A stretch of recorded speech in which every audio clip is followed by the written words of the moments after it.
everyone, and welcome to this week's episode of I Never Knew But My Dog Did podcast. So happy to have everyone here today. Again, I'm redundant. I own it.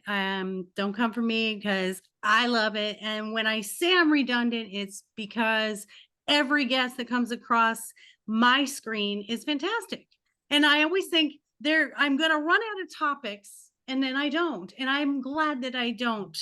And today's guest, I was so thrilled when I saw his profile and he reached out in a message to be on the podcast. And I thought, oh, this is something we haven't covered. And his approach to it is amazing. So today I'm talking to Mark Cheverton. And he's formerly a high school math and physics teacher. He's written, oh my gosh, okay, hold on, guys. He's written 27 action adventure novels for kids aged 7 to 13. I've written 3 books, and one of those being now a children's book. 27. I can't even fathom that, but that's amazing. It's his destiny and it's his purpose.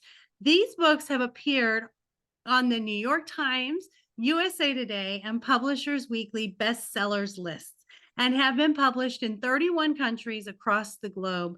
And there are over 2 million copies in print. His latest book, Facing the Beast Within, will be his 27th novel and deals with anxiety in kids. This I love. So Mark wrote his first novel because his son was cyberbullied while playing Minecraft. His goal was to teach him that bullying was not his fault.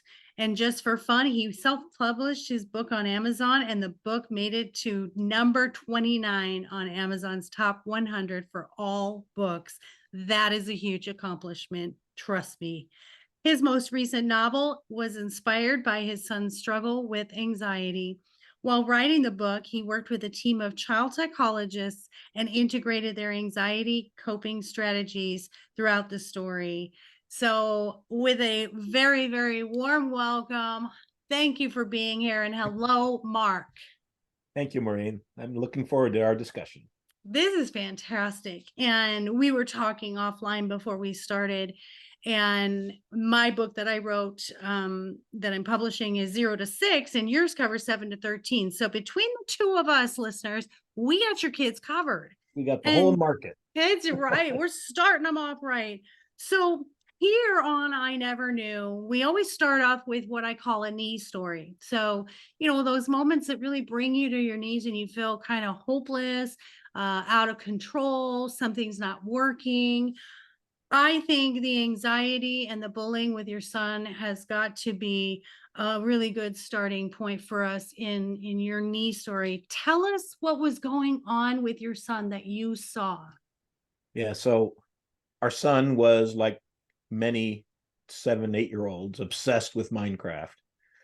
And we got him his own server so he could have his friends play with him. And, he's a shy kid. So if he wanted to play with kids, we were all for that. And it was really terrible. A couple of boys. So he invited the entire internet to his server, which in hindsight was probably a mistake. But he did that, and a couple of kids came on, and they were really nice to him, and they were really knowledgeable about Minecraft. And my son was a novice, so they taught him lots of great stuff until finally my son made them administrators. It's called opping somebody. I don't know what opping means, but he opped them on the server, so they had full control. And that night they came on and they destroyed everything. And they flattened everything. They destroyed it so you couldn't easily fix it.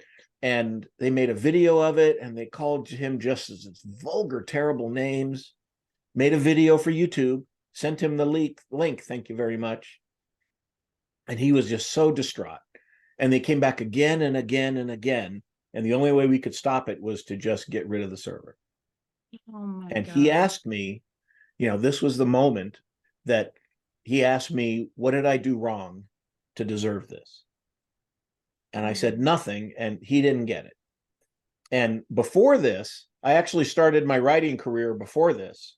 when he was about 4 years, 3 years earlier, I started writing some books. I decided I wanted to write. I love science fiction and fantasy. I wrote 4 science fiction novels for kids, and they were catastrophic failures. I mean, they just cratered the earth when they hit. First book had 253 rejections when I stopped counting.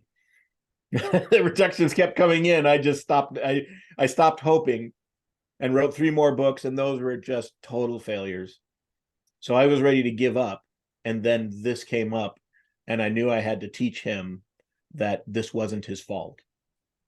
And so I Yeah. wrote that next book, and he got it. He realized those kids are probably, bullied at home, and this is how they lash out, or bullied at school. And because I made the character a bully in the book, and he goes from being a bully to being a good guy at the end, but you learn about why he's a bully, because he feels alone and nobody trusts him. Oh my gosh, my heart just expanded 3 sizes because it's so hard. I mean, we as adults, we really want validation from our peers, Mhm. coworkers and, friends. But when you're at that age, such a tender age, you're getting away from mom and dad and you're expanding your social circle, and that is everything to you. Yeah. And it's hard to explain that to kids because they place their identity in that and they're learning who they are. Yeah. And then you have these kids that do that. It's so damaging. And to have a parent like you that said, hey, let's come at this from a different place. Understand it has nothing to do with you. Now, the anxiety, that did it cause the anxiety right away during the bullying, and has that continued, and what kind of help did you try to seek? So the bullying started in about second grade. I think that was before I wrote this first Minecraft book. So it was already there. He was complaining about stomach aches and headaches, and he would take one of those ear thermometers, and those old ones 10, 12 years ago, well, you get a different number every time you do it, right? So he would do it. Nope, do it again. Nope, do it again. Eventually he got 99 degrees. You see, I'm sick. When probably he was heating up the inside of his ear by pushing it in and taking it out, I bet. Right. But his anxiety was creating these physical manifestations in his body. And when we realized, we took him to a pediatrician and to his pediatrician, and they said, well, maybe it's that. Ding, it went off that, yeah, that's exactly what it is. Yeah. And he was in fight or flight mode, and his body was giving him an excuse to flee. Yeah. Yeah. And so the anxiety just grew worse and worse. We went to therapists. We tried multiple therapists. We tried an art therapist once, hoping that would work. We kept trying something. We did the dance with the meds. That's a terrible experience because you try a med, you don't know if it's going to work. You get no relief. Okay, so you got to wait 6 weeks or so and then ramp up. Wait another 6 weeks, ramp up, keep going till you get to the max. Doesn't work. Now you got to ramp back down. And 6 months later, our son has gotten no anxiety relief at all. Oh, gosh, I And can and so you're watching relate. him suffer this all this time. Yeah. So we did that dance for multiple meds, and that till finally, when he was in 7th grade, they said we need to try the next med, and this is a really strong one. This is what we give psychotic patients to make them not so stabby. And we thought, yeah, we're going to pass. And we pulled him out of school. I quit my job as an engineer and I homeschooled him. And as soon as we pulled him out of school, the anxiety nearly evaporated. It was Wow. remarkable. Wow. Oh my goodness. Listeners, how many of you can relate to that? Because I know that I can. I know the medication part of it, myself raising an ADHD son, same thing with the medication. You just have Yep. to keep upping it and upping it. And I remember my son, vocalizing this. If I don't take my meds, I'm in fast forward. If I do take them, I don't feel like I'm myself. I'm a zombie. Yeah, Yeah. it's just, It's oh, the same with depression meds. It's the same with bipolar meds, yeah. right? It's such a hard thing to treat with pharmacology. But what are you going to do without the meds? It's too hard of a battle for anybody to face. Yeah. And thank goodness for you and for being a parent that says, you know, it's more than this. It's more than just chemistry, because we say, oh, chemical imbalance, we need to throw this medication at it. Right. Um, and I love that you gave him that option. And that's really the key with children. We have to understand they need to have options and they need to have choices. And I think a lot of times kids do end up with anxiety because they don't feel they have control Yeah. over their own life.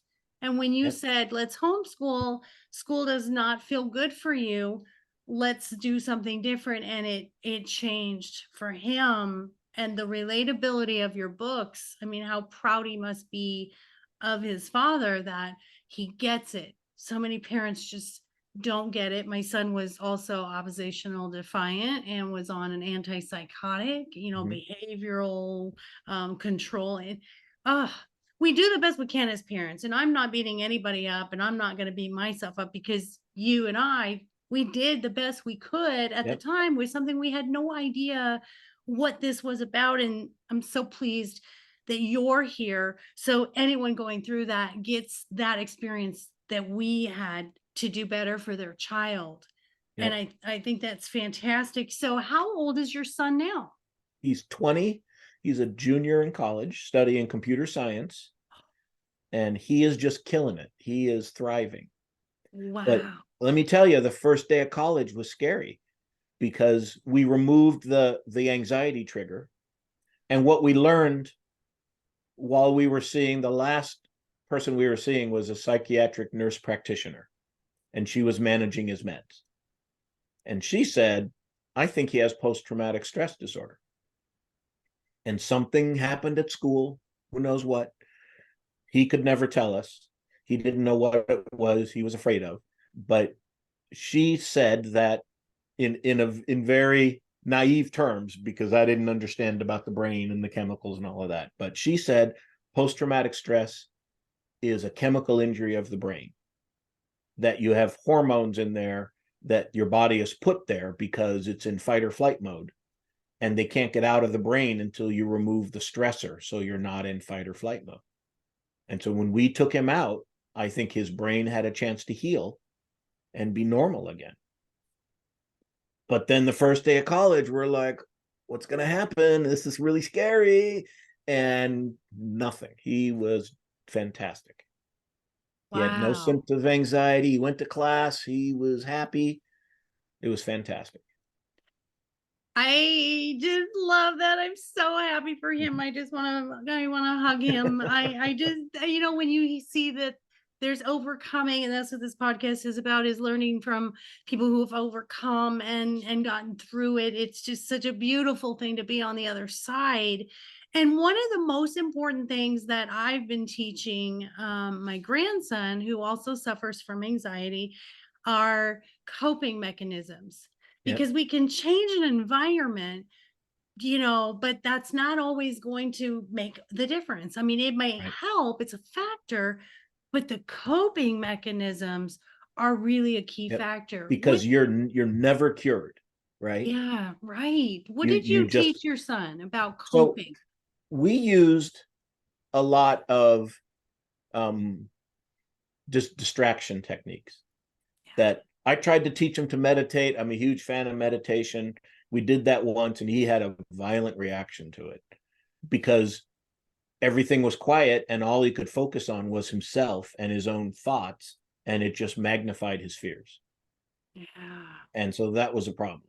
And so we then tried distracting him while we're getting ready for school. I'm telling him funny stories and I'm joking with him, and we'd get in the car and we'd listen to music. He really enjoyed the soundtrack to Little Shop of Horrors, which I think, who doesn't enjoy that soundtrack? It's such a great piece of music.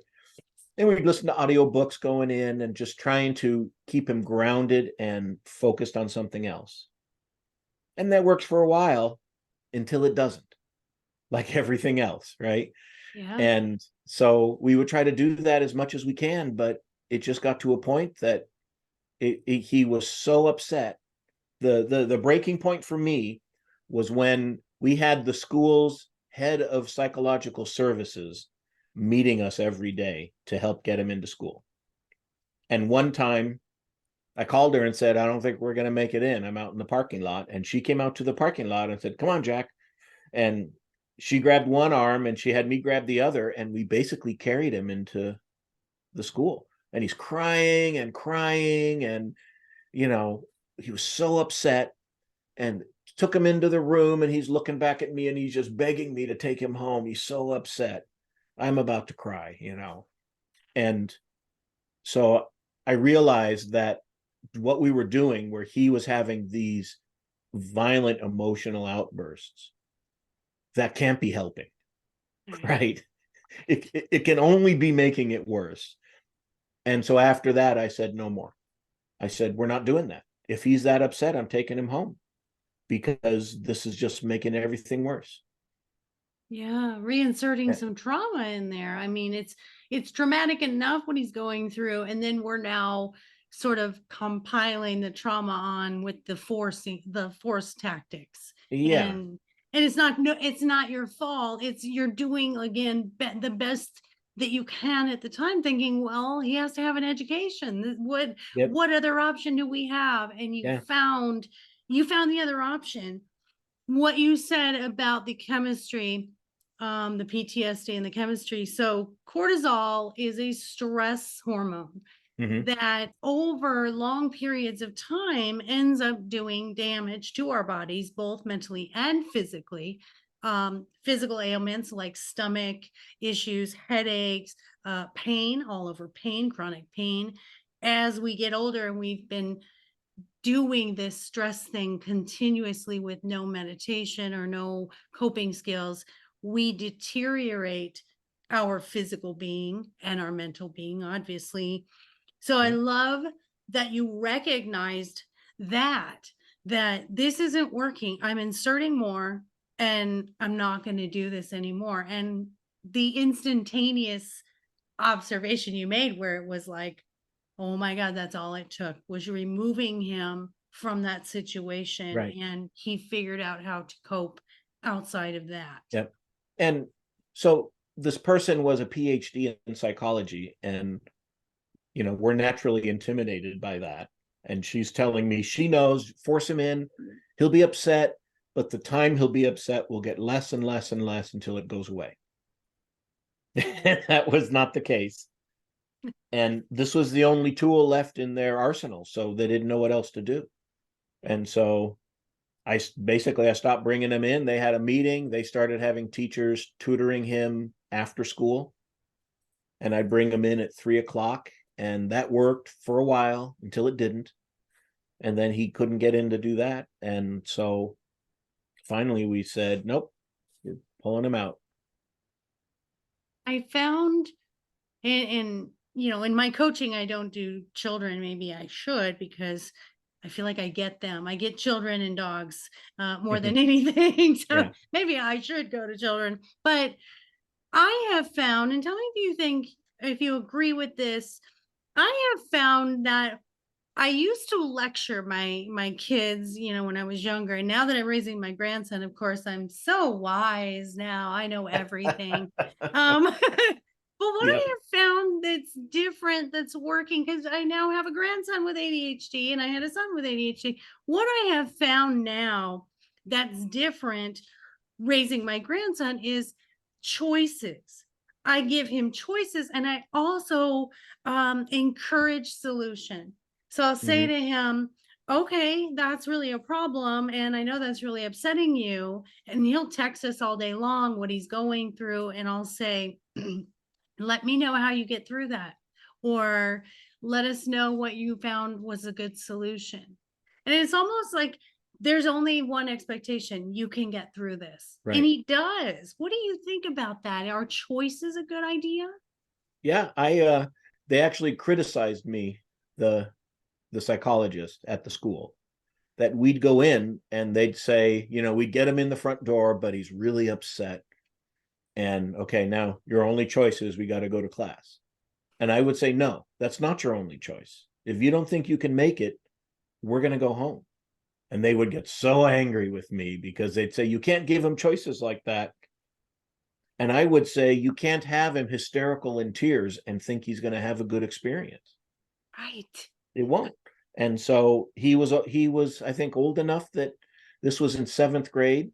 He knew what he can do and what he couldn't do. And if he couldn't do it, it was going to be bad. And maybe by lunchtime, he'd stop crying. You know, that's a long time to be crying for anybody. And so I was a fan of giving him a little more control.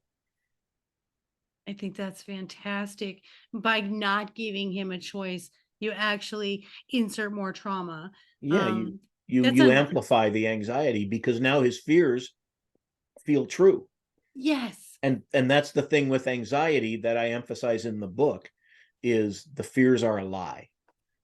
And that's something I never realized at the time I needed to be talking with my son about, that the fears are not real, they're a lie, and they're not going to last forever, because those were the two things that I learned kids with anxiety think.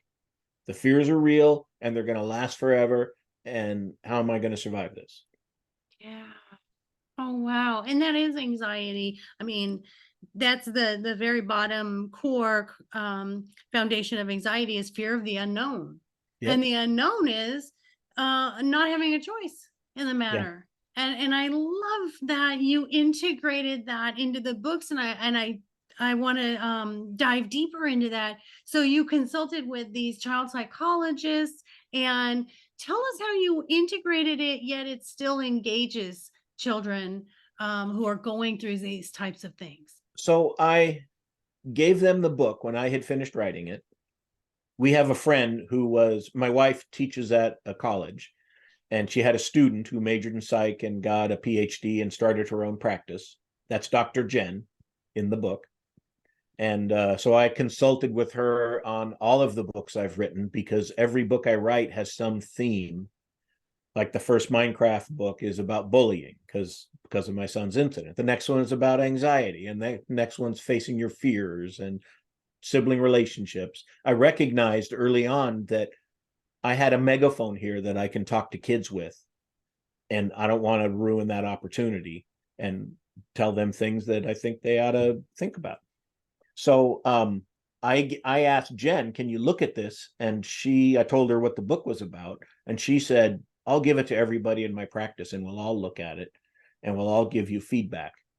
And the thing that was really valuable is they gave me lots of other strategies that I didn't know about for coping with anxiety, but they also added the terminologies that they would use with their patients.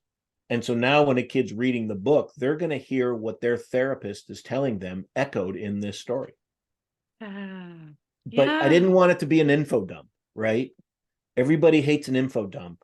And so instead, I used the main character, Cameron.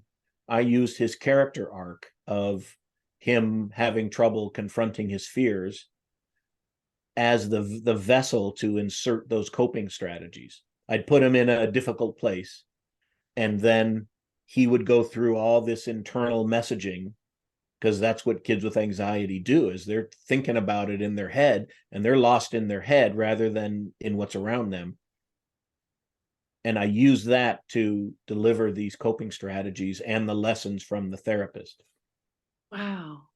It's fantastic because, in their lives, they're being lectured to by teachers and psychiatrists and mom and dad.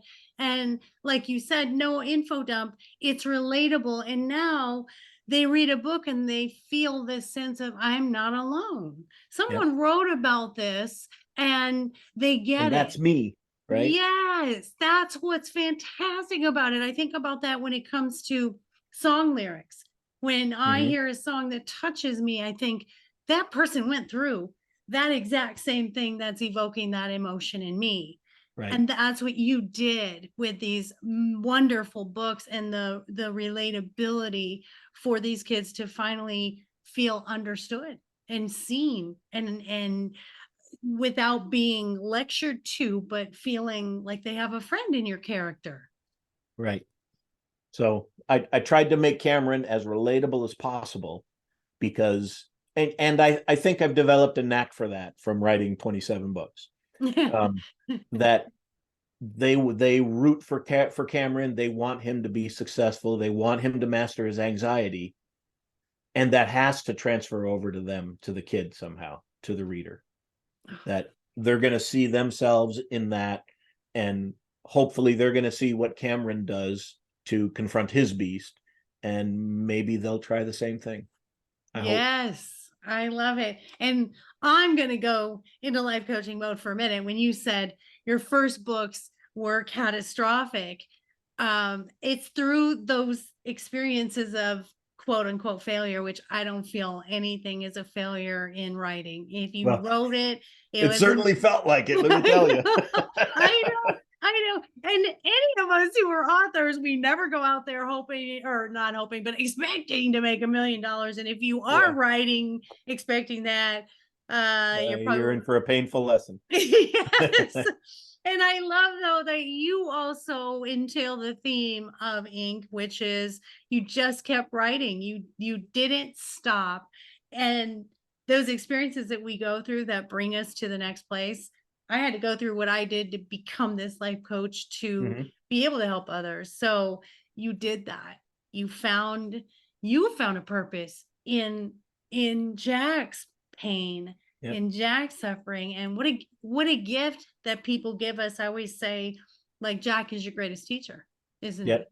Absolutely.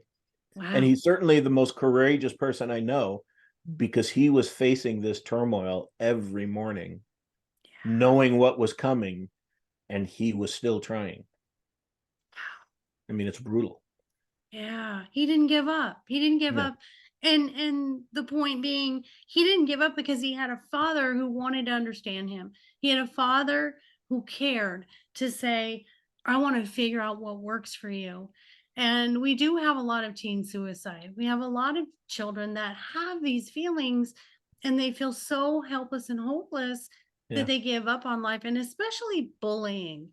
Let's talk about bullying for a second because it's something I haven't covered yet here. Right. Um, Tell me what you understand to be what, because you've done so much on this in your books, which I love, and how you explained to Jack why they were doing what they did. Tell us what you think is the background between why children bully one another. So, first of all, I notice the bullies are never alone, but the victim is, Mm, right? Inherently, the bullies are cowards, because if they have a group around them, people are less likely to step in and say, hey, don't be a jerk. Right. yeah. But, from what I've studied, that I after I wrote this book, I didn't know anything about bullying other than I've been a recipient when I was a kid. That people are lashing out because they don't feel like they have any control, or they're a victim of bullying. They're picked on by a sibling. Maybe the parents have something going on there and they're kind of being mean to them. And this is a way to lash out with your anger and also feel like you're in control of something, when you're the victim, you have no control at all. Mm, yeah. Yeah. And low self esteem, Yeah. you Low know, self-esteem is a big deal for that. and I think we carry bullying into adulthood too. You have people, I'm sure we've all known, excuse me, we've all known a bully at work. We've all Oh yeah. known a bully, in a social circle where they thrive on making you look worse or feel worse because they think it elevates them. Yeah. And if it wasn't addressed, that they were a bully, and I think they instill fear, and if we don't address that, I think they carry it on through life. And I know a lot of people that say, well, that's just how they are, and they allow Yeah. that behavior to continue.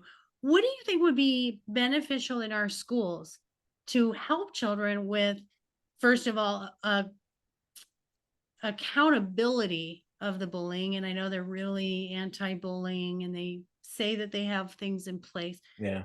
but also anxiety. What are some things that the schools can maybe help with? So we had mentioned before we started that the CDC says 20% of the kids have anxiety in And so that's what the schools are dealing with in schools, in classrooms. And the teachers are not necessarily prepared for that.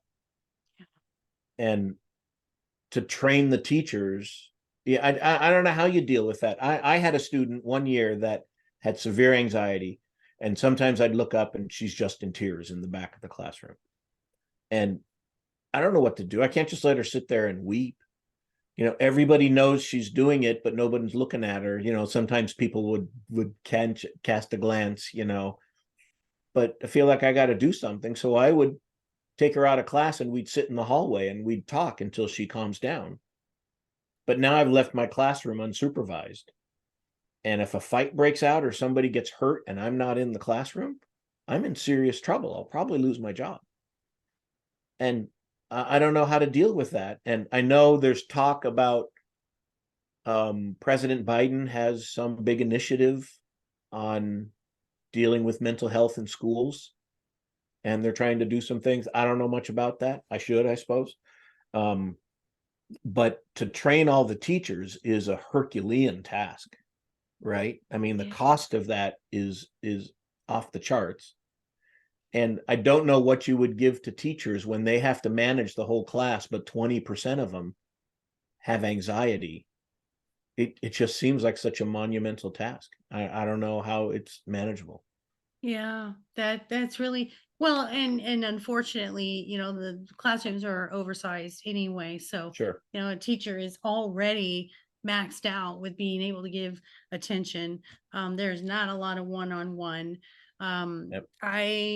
I know that my grandson had mentioned going to a school that is like a Montessori school, Mhm.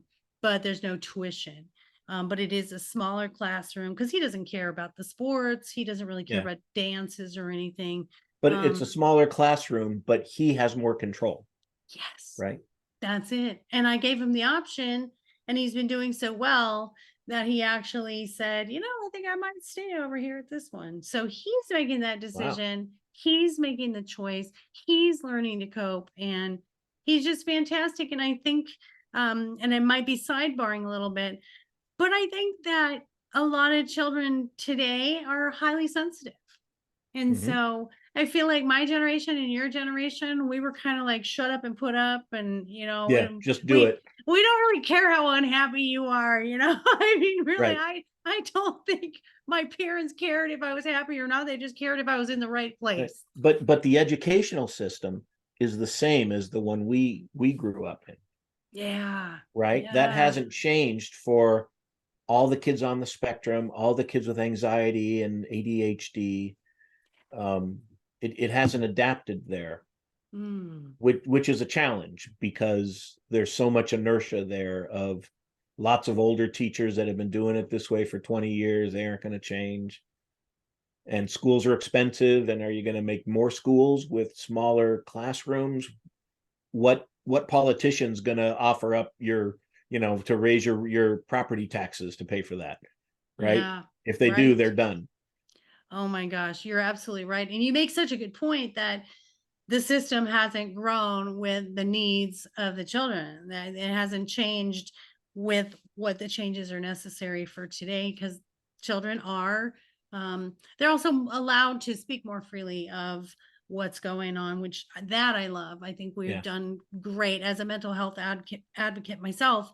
I think allowing people to speak more freely about it is helpful, and if we had a space in schools where they could just leave and go speak about it and go back to class, that it didn't interrupt the rest of the kids and the teacher, that would be great. Like, I'm just going to say have a resident life coach in every school, but then that's me. And then the other solution I have for the funding is let's just take the salaries that professional sports people play, and let's just take like a quarter of their salary, and let's just add that into the school system, and nobody has to come up with any Yeah. taxes. But the funny thing is they've looked at school districts that spend the most money, and those kids don't get the most benefit. There, Hmm. there isn't a link because they're still using the old model, I suspect. Yeah, yeah. So the money went somewhere else. Yeah, or it just they weren't putting the money into the right thing. to address whatever the problem was for that school. Yeah.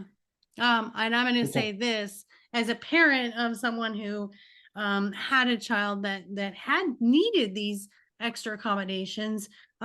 There is the Americans with Disabilities Act, the ADA, provides an IEP, which is an individual education plan, and a 504 that if you feel that your child needs additional assistance, you can speak to your principal, to the counselor, and say, hey, I really need to look into getting these accommodations for my child. They're struggling. And if he needs to go sit over in the corner and just read for 5 minutes to regroup, we have to let him do that, or whatever it is, go sit in the office and just take a breather.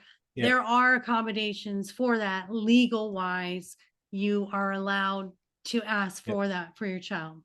And you need to keep asking.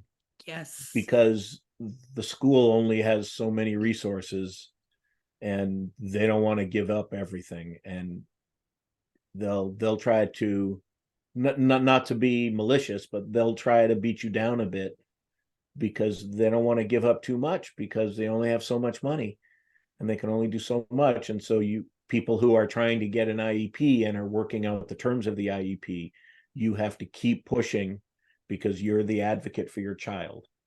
Yeah, that was a struggle, I have to say. Getting that diagnosis, from the pediatrician, the psychiatrist, getting the diagnosis first is key, listeners. And second of all, you do have to advocate. And not everything that they suggest or say is gospel. You have a right to refuse and say, no, that's not going to work for my child. And again, the rights through the ADA, mental health struggles can be a disability in the eyes of the ADA. And you can say, no, I know what works for my child, and these are the accommodations that I need. And most schools want the best for your child. So I mean, there are some schools that I think, like you said, they're exhausted, they don't have the funding, resource strained. Yeah.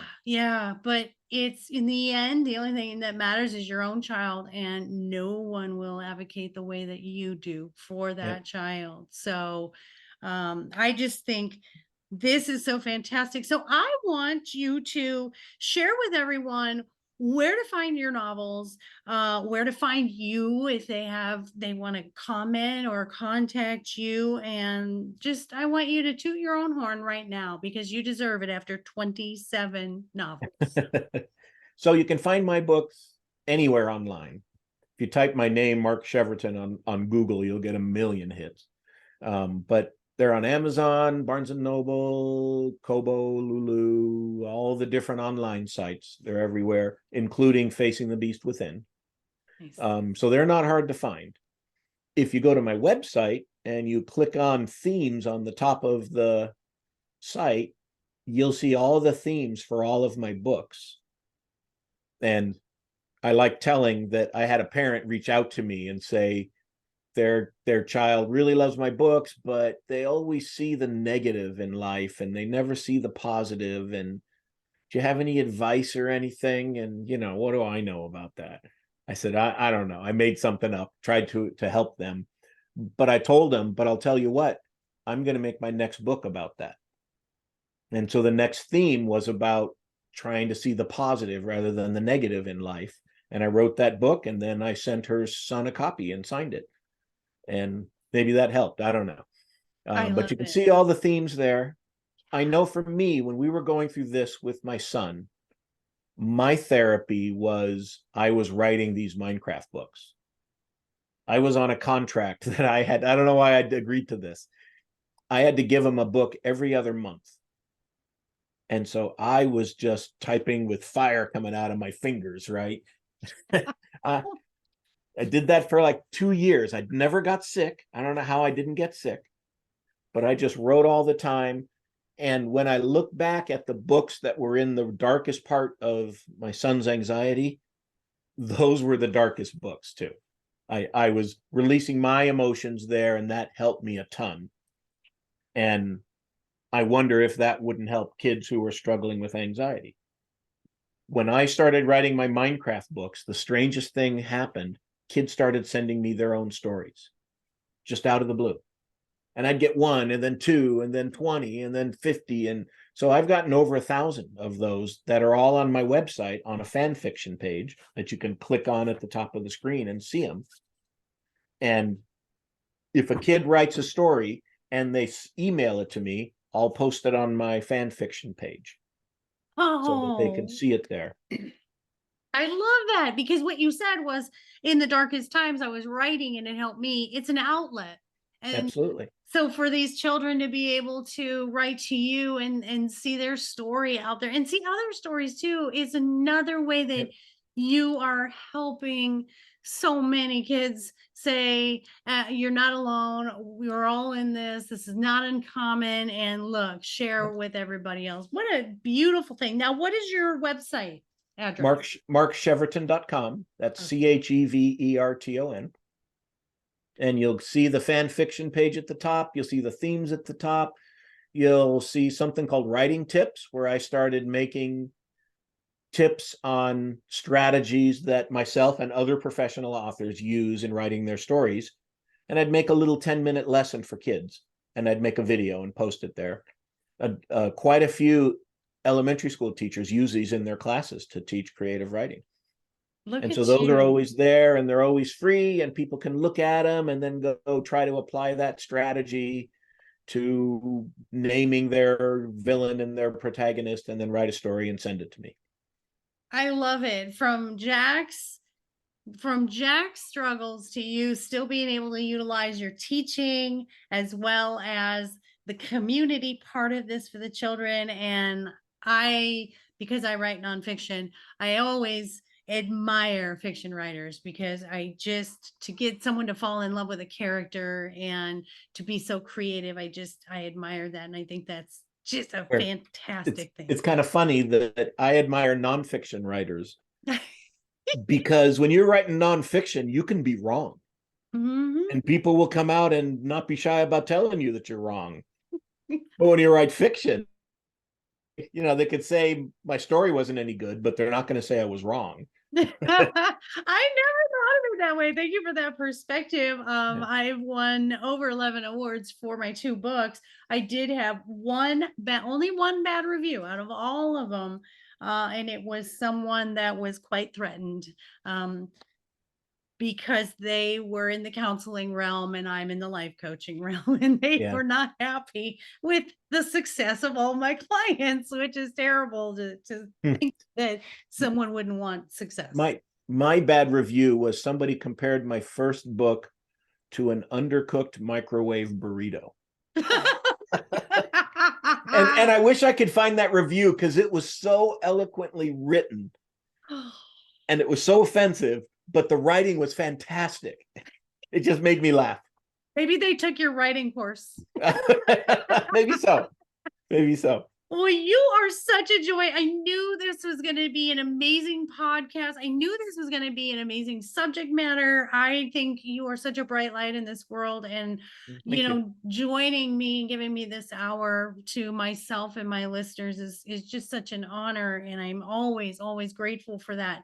So before we leave, since everything's always so heavy, content wise on my podcast, I like to leave it a little bit light. So I have a question for you. I have a little segment and it's called This Tastes Funny. Okay. And I want to know, what is something that you enjoy eating that most people would go, whoa, I've never heard of that. I'm not sure I want Okay. to I try got that. something. Okay, what you got? Liverwurst. I love liverwurst. Do Oh my you? God. Oh, I grew up on it. My dad used to eat it. He used to eat sardines too. I never went for sardines. That looked disgusting, but he would share liverwurst with me. I don't know. You're the only person I've ever met who liked liverwurst. Oh, it's the best. Grandma had it. So my grandma would do a spread. You'd go over to grandma's house, and she's a little German lady. She was 5 foot, nothing, maybe 4 or something. And her spread, she always put out. In fact, my kids to this day, block cheese, you slice it, Yep. block cheese. It's not like the wrapped Kraft slices or Yep. whatever. To this day, my children call it grandma cheese. because she That's always funny. had the sliced cheese and the liverwurst. And I love the liverwurst on, Were your uh, kids eat it? yes, Ah, yes, they actually like it. Yeah, with butter. I just like it with butter or, with like mozzarella or Swiss oh, I'll just cheese. take a spoonful. Oh, I love it. I love it. It doesn't last very long, so you got to No. eat it pretty quickly. Yep. My dogs certainly love it. So Oh, I bet. if you guys don't know what liverwurst is, it's almost like, I don't know, it's kind of squishy. It comes in a tube. Kind of a paste. Yeah, it's like It doesn't look very natural. it looks like a squished meat. It's Yep. kind of like meat toothpaste. There you go. Meat toothpaste. That's exactly it. But it's delicious. But It is good. I like liver too. And so if people don't like liver, they probably wouldn't. So But that's funny. I've never had liver. And real I can't liver. imagine what instance where if you gave me a piece of liver, I would eat it. Ooh, I bet you I I don't could. I I bet don't know if I would ever eat it if I knew it was liver, but I love liverwurst and I know it's the same stuff, right? I know, I know. I make grilled bacon wrapped chicken livers, and they are like a delicacy. So I could get you to eat liver, I promise you. 'Cause Okay. I It's a gourmet date. cook. Well, thank you so much for being here, listeners. Don't forget, reach out to Mark Cheverton. .com. I'm going to have all of his information in the show notes. So I'll make it really easy for you to reach out to him. You've got to go to that website, look for the themes. If you have Yep. children 7 to 13, I think it's a must that you get these books. And And I'm going to send you a link okay. where parents can download 2 free Minecraft novels that I wrote to get reluctant readers, especially boys, to read Oh, that are in that age range. And so parents can go there, and if they have a child 7 to 13, they're not liking to read, but they like Minecraft, which I bet they do. Here's a book. You can give them the PDF or the ebook, and they will love it.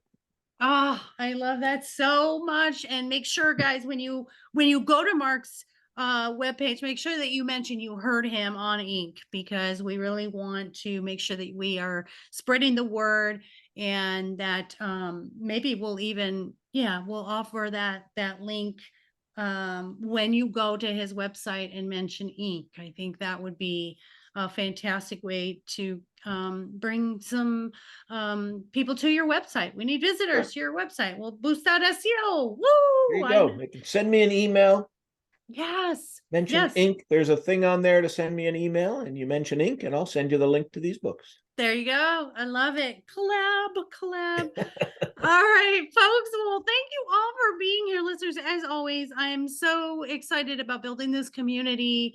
We are all 5-star reviews on Apple. I'm so proud of that. We are getting more and more downloads. So we really, really would love to increase this, get some sponsorship. That would be fantastic.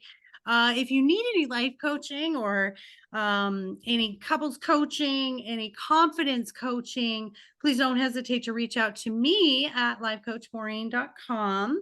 And my books are for adults, the first 2 books. My dog is more enlightened than I am, and my dog is my relationship coach. And as I sit here today recording this, my book, my 3rd book, my children's book for 0 to 6-year-olds, will be out by Christmas. And that is My Dog Bexley Is Just Like Me. And that's a mindfulness book where we start the little ones out in confidence, in loving themselves, knowing that emotions are okay, and self-care is a good thing. So I'll be definitely advertising that. But again, thank you all for being here. Don't forget our dog boutique for all of your furry babies. We have healthy treats that I make in my very own kitchen. No preservatives, nothing, no xylitol in your peanut butter. It's all healthy for your doggies. And now I make kitty treats as well. Plus, we have all kinds of apparel and safety items and just really, really fun things for your puppies. So thank you again for everyone being here today. That's mydogiseverything.net, by the way. Forgot to mention that. So take care of yourselves, take care of each other. Most of all, take care of those furry babies. And until next week, I love you all. Take care.